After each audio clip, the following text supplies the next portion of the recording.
السلام علیکم ورحمۃ اللہ وبرکاتہ۔ الحمد للہ رب العالمین والصلاة والسلام علی سید المرسلین، اما بعد فاعوذ باللہ من الشیطان الرجیم، بسم اللہ الرحمن الرحیم۔ برادران عزیز و معزز خواتین، آج کی اس نشست میں سورۃ القصص کی آیت نمبر 71 سے آیت نمبر 76 تک تمام آیات کا ترجمہ و تفسیر پیش کرنے کی سعادت حاصل کی جائے گی۔ قل أرأيتم إن جعل الله عليكم الليل سرمدا إلى يوم القيامة من إله غير الله يأتيكم بضياء أفلا تسمعون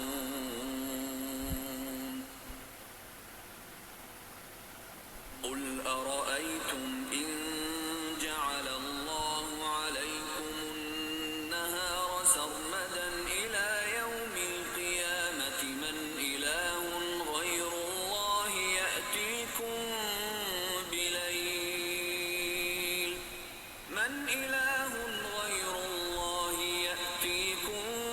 بليل تسكنون فيه أفلا تبصرون ومن رحمته جعل لكم الليل والنهار لتسكنوا فيه ولتبتغوا من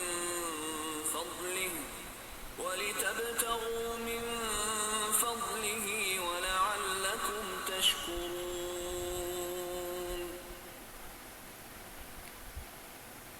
ويوم يناديهم فيقول أين شركائي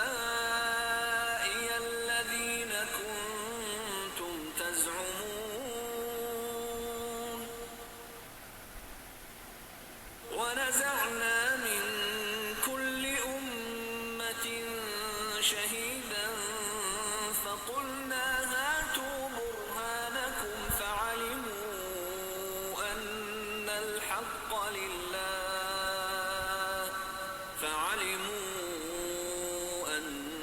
الحق لله وضل عنهم ما كانوا يفترون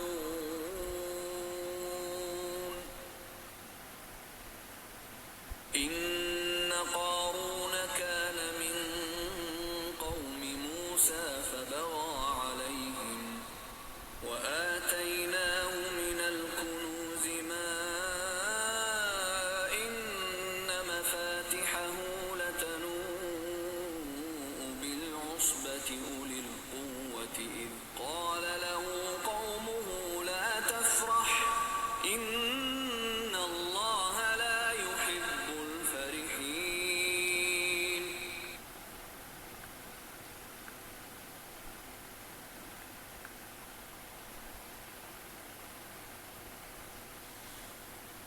تم فرماؤ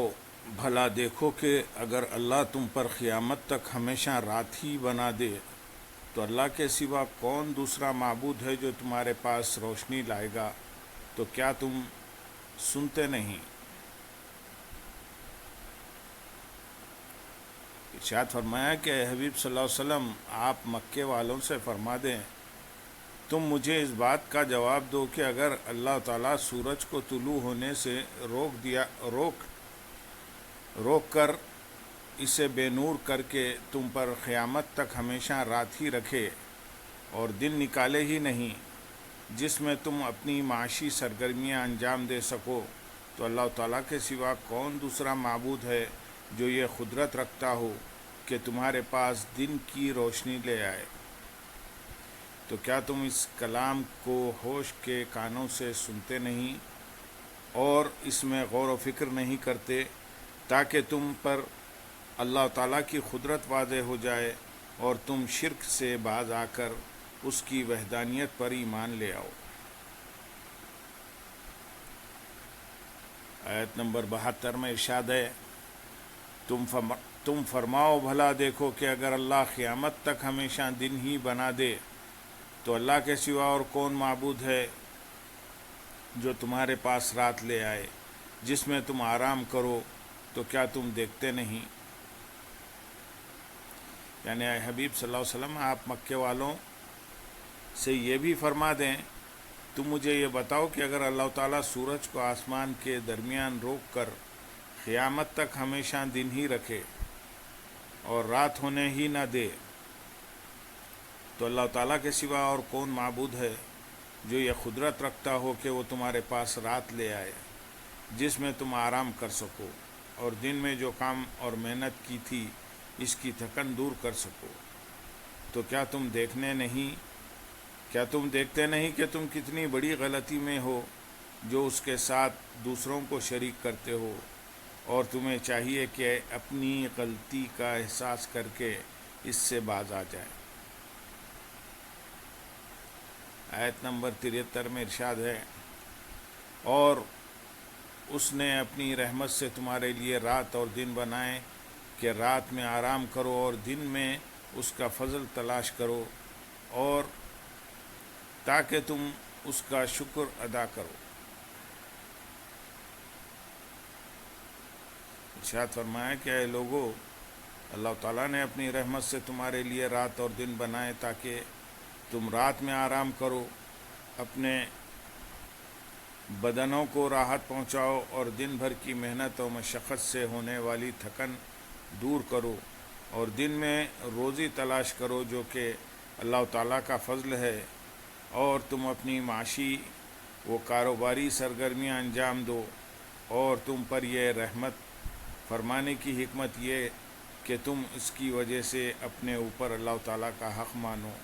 اس کی وحدانیت کا اقرار کرو، اور صرف اسی کی عبادت کر کے اس کی نعمتوں کا شکر بجا لاؤ۔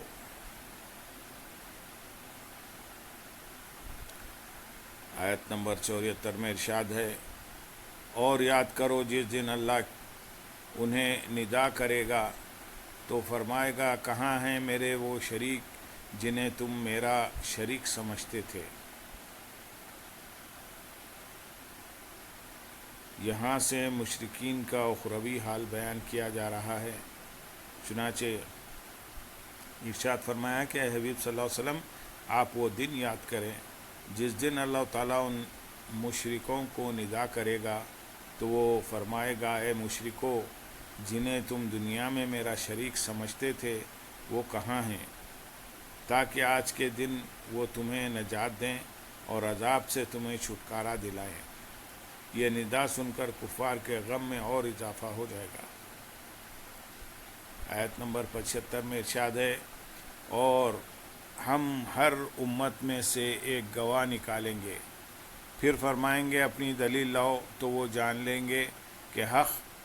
اللہ ہی کے لیے ہے، اور ان سے ان کی بنائی ہوئی جھوٹی باتیں گم ہو جائیں گی۔ یعنی اللہ تعالیٰ قیامت کے دن ہر امت میں سے ایک گواہ نکال کر لائے گا جو کہ اس امت کے رسول ہوں گے، اور وہ اپنی اپنی امتوں پر اس بات کی گواہی دیں گے کہ انہوں نے ان لوگوں تک اللہ تعالیٰ کے پیغام پہنچائے اور انہیں نصیحتیں کی۔ پھر اللہ تعالیٰ ہر امت سے ارشاد فرمائے گا،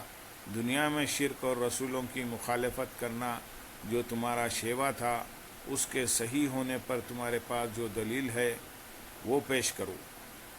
تو اس دن وہ جان لیں گے کہ الہ اور معبود ہونے کا حق صرف اللہ تعالیٰ ہی کے لیے ہے،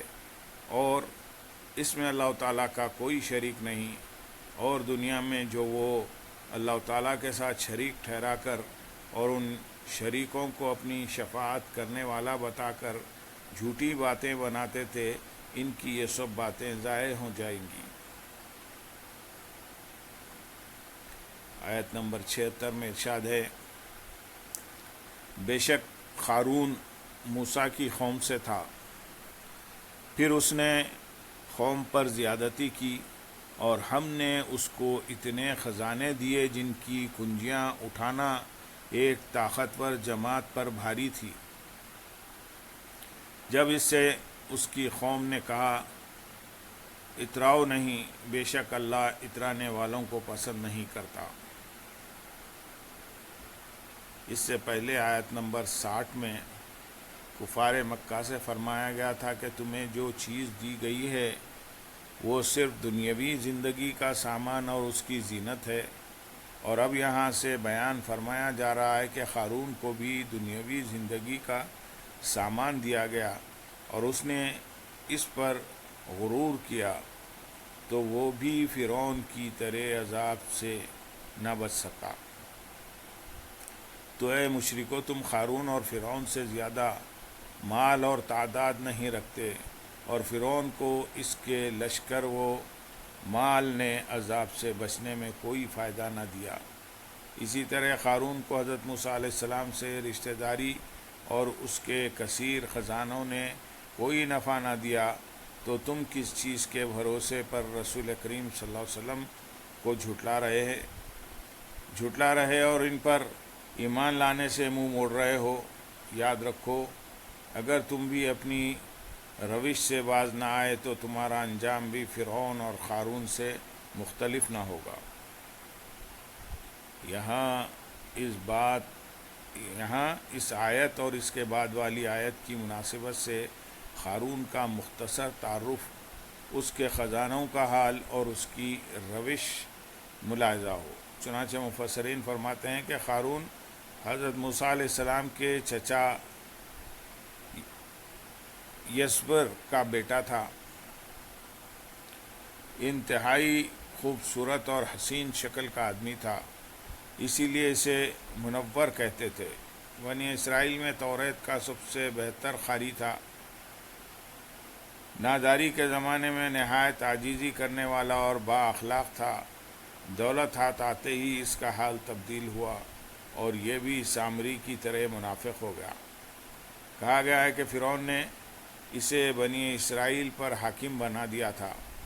اللہ تعالیٰ نے اسے اتنے خزانے دیے تھے کہ ان کی چابیاں اٹھانا ایک طاقتور جماعت پر بھاری پڑتا تھا، اور یہ لوگ خزانوں کی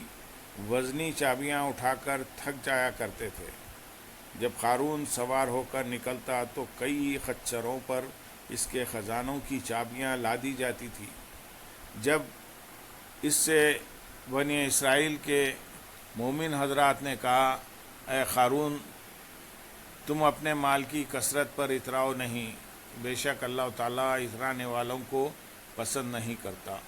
اور اللہ تعالیٰ نے تجھے جو مال دیا ہے اس کے ذریعے تو اللہ تعالیٰ کی نعمتوں کا شکر کر کے اور مال کو اللہ کی راہ میں خرچ کر کے آخرت کا گھر طلب کر، اور دنیا سے اپنا حصہ نہ بھول،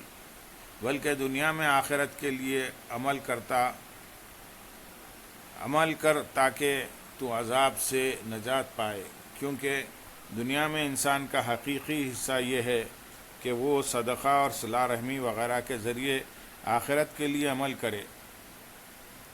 اور تو اللہ تعالیٰ کے بندوں کے ساتھ اسی طرح احسان کر جیسا اللہ تعالیٰ نے تجھ پر احسان کیا، اور گناہوں کا ارتکاب کر کے نیز ظلم و بغاوت اور سرکشی کر کے زمین میں فساد نہ کر، بے شک اللہ تعالیٰ فسادیوں کو پسند نہیں کرتا۔ آیت نمبر 76 میں قارون کے اترانے یعنی فخر و تکبر کے طور پر خوش ہونے کا ذکر ہوا۔ اس مناسبت سے یہاں خوش ہونے اور خوشی منانے سے متعلق 3 شرعی احکام بیان کیے جائیں گے۔ نمبر 1، شیخی کی خوشی یعنی اترانا حرام ہے، لیکن شکر کی خوشی عبادت ہے، جیسا کہ اللہ تعالیٰ ارشاد فرماتے ہیں سورۃ یونس آیت نمبر 58 میں، تم فرماؤ اللہ کے فضل اور اس کی رحمت پر ہی خوشی منانی چاہیے۔ نمبر 2، جرم کر کے خوش ہونا حرام ہے، جبکہ عبادت کر کے خوش ہونا بہتر ہے۔ نمبر 3، ناجائز طریقے سے خوشی منانا حرام ہے، جیسے خوشی سے ناچنا شروع کر دینا، جبکہ جائز طور سے خوشی منانا اچھا ہے، جیسے خوشی میں صدقہ کرنا وغیرہ۔ اسی آیت سے معلوم ہوا کہ مال و دولت کی کثرت فخر، غرور اور تکبر میں مبتلا ہونے کا ایک سبب ہے۔ امام محمد غزالی رحمۃ اللہ علیہ تکبر کے اسباب بیان کرتے ہوئے فرماتے ہیں تکبر کا 5واں سبب مال ہے، اور یہ بادشاہوں کے درمیان ان کے خزانوں اور تاجروں کے درمیان ان کے سامان کے سلسلے میں ہوتا ہے۔ اسی طرح دیہاتیوں میں زمین اور آرائش والوں میں لباس اور سواری میں ہوتا ہے۔ مالدار آدمی فقیر کو حقیر سمجھتا اور اس پر تکبر کرتے ہوئے کہتا ہے کہ تو مسکین اور فقیر ہے، اگر میں چاہوں تو تیرے جیسے لوگوں کو خرید لوں، میں تو تم سے اچھے لوگوں سے خدمت لیتا ہوں، تو کون ہے اور تیرے ساتھ کیا ہے؟ میرے گھر کا سامان تیرے تمام مال سے بڑھ کر ہے، اور میں تو ایک دن میں اتنا خرچ کر دیتا ہوں جتنا تو سال بھر میں نہیں کھاتا۔ وہ یہ تمام باتیں اس لیے کرتا ہے کہ مالدار ہونے کی وجہ سے اپنے آپ کو بڑا سمجھتا ہے، جبکہ اس شخص کو فخر کی وجہ سے حقیر جانتا ہے، اور یہ سب کچھ اس لیے ہوتا ہے کہ وہ فخر کی فضیلت اور مالداری کے فتنے سے بے خبر ہوتا ہے۔ اللہ تعالیٰ نے اسی بات کی طرف اشارہ کرتے ہوئے فرمایا سورۃ کہف آیت نمبر 34 میں، تو اس نے اپنے ساتھی سے کہا اور وہ اس سے وہ غرور کی باتیں کرتا رہتا تھا، اس سے کہا میں تجھ سے زیادہ مالدار ہوں اور افراد کے اعتبار سے زیادہ طاقتور ہوں، حتیٰ کہ دوسرے نے جواب دیا سورۃ کہف آیت نمبر 39 اور 41 میں، اگر تو مجھے اپنے مقابلے میں مال اور اولاد میں کم دیکھ رہا ہے تو قریب ہے کہ میرا رب مجھے تیرے باغ سے بہتر عطا فرما دے اور تیرے باغ پر آسمان سے بجلیاں گرا دے تو وہ چٹیل میدان ہو کر رہ جائے، یا اس باغ کا پانی زمین میں دھس جائے تو پھر تو اسے ہرگز تلاش نہ کر سکے۔ تو اس پہلے شخص کا قول مال اور اولاد کے ذریعے تکبر کے طور پر تھا، پھر اللہ تعالیٰ نے اس کے انجام کا یوں ذکر فرمایا سورۃ کہف آیت نمبر 42 میں، اے کاش میں نے اپنے رب کے ساتھ کسی کو شریک نہ کیا ہوتا۔ قارون کا تکبر بھی اسی انداز کا تھا۔ امام محمد غزالی رحمۃ اللہ علیہ فرماتے ہیں مال و دولت، پیروکاروں اور مددگاروں کی کثرت کی وجہ سے تکبر کرنا تکبر کی سب سے بری قسم ہے، کیونکہ مال پر تکبر کرنے والا اس شخص کی طرح ہے جو اپنے گھوڑے اور مکان پر تکبر کرتا ہے۔ اب اگر اس کا گھوڑا مر جائے یا مکان گر جائے تو وہ ذلیل و رسوا ہوتا ہے، اور جو شخص بادشاہوں کی طرف سے اختیارات پانے پر تکبر کرتا ہے، اپنی کسی ذاتی صفت پر نہیں، تو وہ اپنا معاملہ ایسے دل پر رکھتا ہے جو ہنڈیا سے بھی زیادہ جوش مارتا ہے۔ اب اگر اس سلسلے میں کچھ تبدیلی آ جائے تو وہ مخلوق میں سے سب سے زیادہ ذلیل ہوتا ہے، اور ہر وہ شخص جو خارجی امور کی وجہ سے تکبر کرتا ہے اس کی جہالت ظاہر ہے، کیونکہ مالداری پر تکبر کرنے والا آدمی اگر غور کرے تو دیکھے گا کہ کئی یہودی مال و دولت اور حسن و جمال میں اس سے بڑے ہوئے ہیں، تو ایسے شرف پر افسوس ہے جس میں یہودی تم سے سبقت لے جائیں، اور ایسے شرف پر بھی افسوس ہے جسے چور ایک لمحے میں لے جائے اور اس کے بعد وہ شخص ذلیل اور مفلس ہو جائے۔ اللہ تعالیٰ سب مسلمانوں کو مال و دولت کی وجہ سے پیدا ہونے والے تکبر سے بچنے کی توفیق عطا فرمائے، آمین یا رب العالمین۔ اللہم صلی علی سیدنا محمد وعلی آل سیدنا محمد وبارک وسلم، وآخر دعوانا ان الحمد للہ رب العالمین۔